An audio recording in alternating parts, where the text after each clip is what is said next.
আজকে আমরা কথা বলবো সাম্প্রতিক কাঞ্চনজঙ্ঘা এক্সপ্রেস দুর্ঘটনা নিয়ে। এটা ঘটল পশ্চিমবঙ্গের নিউ জলপাইগুড়ির কাছে। আমাদের কাছে বেশ কিছু রিপোর্ট এসেছে, তো সেগুলোর ভিত্তিতে আমরা একটু বোঝার চেষ্টা করব। মানে ঠিক কি হয়েছিল, কেন হলো, আর অবশ্যই রেল সুরক্ষার দিক থেকে কি শেখার আছে। মূল লক্ষ্যটা হলো কারণটা খোঁজা, এর ফলাফল কি হলো, আর ভারতীয় রেলের জন্য এর গুরুত্বটা ঠিক কোথায়। শুরুতেই বলি, একটা মালগাড়ি পেছন থেকে ধাক্কা মারছে একটা যাত্রীবাহী ট্রেনকে।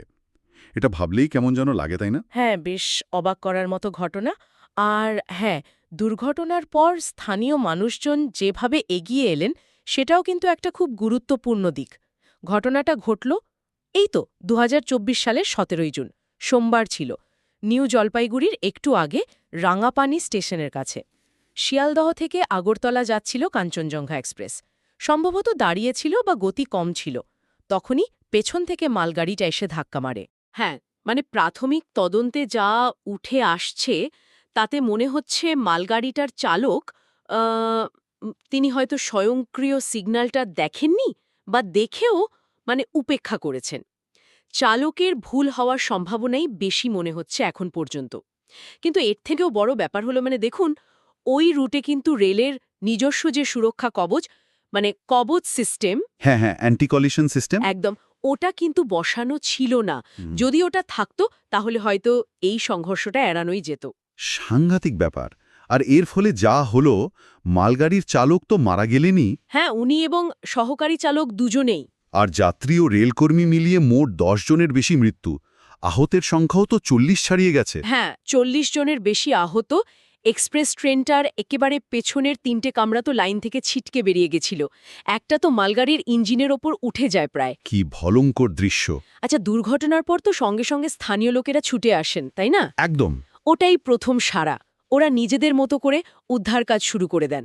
তারপর তো NDRF, national disaster response force, আর অন্যান্য সরকারি উদ্ধারকারী দল পৌঁছায়। হ্যাঁ, ওরা এসে গ্যাস কাটার দিয়ে দুমড়ে মুছড়ে যাওয়া পামড়াগুলো কেটে ভেতরে আটকে পড়া মানুষদের বের করে আনে।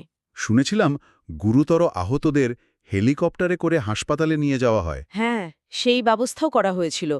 কাছের হাসপাতালগুলোতে নিয়ে যাওয়া হয়। এই সময় স্থানীয়দের ওই যে এগিয়ে আসা, ওটা সত্যি খুব সাহায্য করে। তা তো বটেই।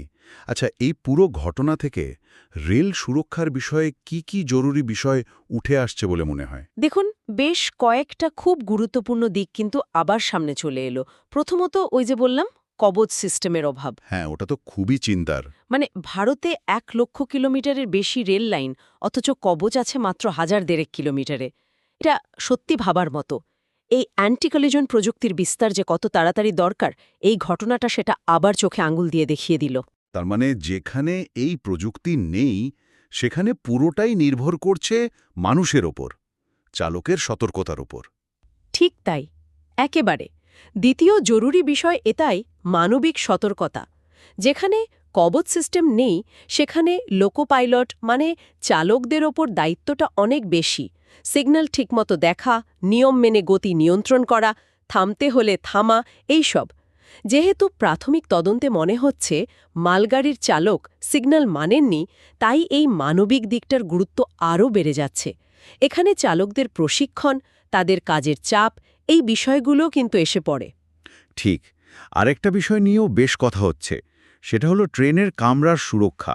কাঞ্চনজঙ্ঘা এক্সপ্রেসে নাকি নতুন ধরনের ওই এলএইচবি কোচ ছিল। হ্যাঁ, ছিল। আর এটা একটা ইতিবাচক দিক বলা যেতে পারে। মনে করা হচ্ছে এই এলএইচবি কোচ থাকার কারণেই কিন্তু হতাহতের সংখ্যাটা তুলনায় কম হয়েছে। ও আচ্ছা, কিভাবে? এই এলএইচবি কোচগুলো লিঙ্কে হফম্যান বুশ কোচ, এগুলো জার্মানির প্রযুক্তিতে তৈরি। এগুলোর সংঘর্ষের অভিঘাত অনেক ভালোভাবে সহ্য করতে পারে। পুরনো যে আইসিএফ কোচ ছিল সেগুলোর তুলনায় এগুলো অনেক নিরাপদ। কামরাগুলো সহজে একটার উপর আর একটা উঠে যায় না বা দুমড়ে মুচড়ে যায় না। তার মানে পুরনো কোচ থাকলে ক্ষতিগ্রস্ততা আরও বেশি হতে পারত। হবার সম্ভাবনাই বেশি ছিল। সুতরাং প্রযুক্তির উন্নয়ন যে সুরক্ষায় সাহায্য করছে, এটা তারই একটা প্রমাণ। যদিও সব রুটে বা সব ট্রেনে এখনও এই কোচ আসেনি। তাহলে সব মিলিয়ে যা দাঁড়াচ্ছে, এই মর্মান্তিক দুর্ঘটনা একদিকে যেমন পরিকাঠামোগত ঘাটতিগুলো, বিশেষ করে কবচ সিস্টেমের অভাবটা চোখে আঙুল দিয়ে দেখালো। একদম। তেমনি অন্যদিকে মানবিক সতর্কতা, মানে চালকদের ভূমিকা, তাদের প্রশিক্ষণ, এই বিষয়গুলোও যে সমান গুরুত্বপূর্ণ সেটাও আবার মনে করিয়ে দিল। ঠিক তাই। আর এখানেই কিন্তু একটা বড় চ্যালেঞ্জ রয়েছে। ভারতের মতো এত বড়, এত ব্যস্ত একটা রেল নেটওয়ার্কে একদিকে প্রযুক্তির আধুনিকীকরণ করা, যেমন ধরুন কবচের মতো সিস্টেম দ্রুত সব জায়গায় বসানো, আর অন্যদিকে লক্ষ লক্ষ রেলকর্মী, চালক, তাদের ঠিকমতো প্রশিক্ষণ দেওয়া, তাদের কাজের পরিবেশ ঠিক রাখা, যাতে তারা সর্বোচ্চ সতর্কতা বজায় রাখতে পারেন, এই দুটোর মধ্যে ভারসাম্য রাখাটা উম, এটা কিন্তু একটা বিরাট চ্যালেঞ্জ। বিশেষ করে যখন প্রযুক্তির বিস্তারটা হয়তো তত দ্রুত হচ্ছে না যতটা হওয়া উচিত। একদম। প্রযুক্তি আসছে কিন্তু হয়তো ধীর গতিতে, অথচ ঝুঁকিটা সেটা কিন্তু প্রতিদিন প্রতি মুহূর্তে রয়েছে। এই ভারসাম্যটা রক্ষা করা সত্যি খুব কঠিন একটা কাজ। হুম। এই গভীর প্রশ্নটা নিয়েই না হয় আজকের মতো আমাদের আলোচনা আমরা এখানেই শেষ করি। ভবিষ্যতে এর উত্তর কিভাবে পাওয়া যায় সেটা নিশ্চয়ই দেখার বিষয় হবে।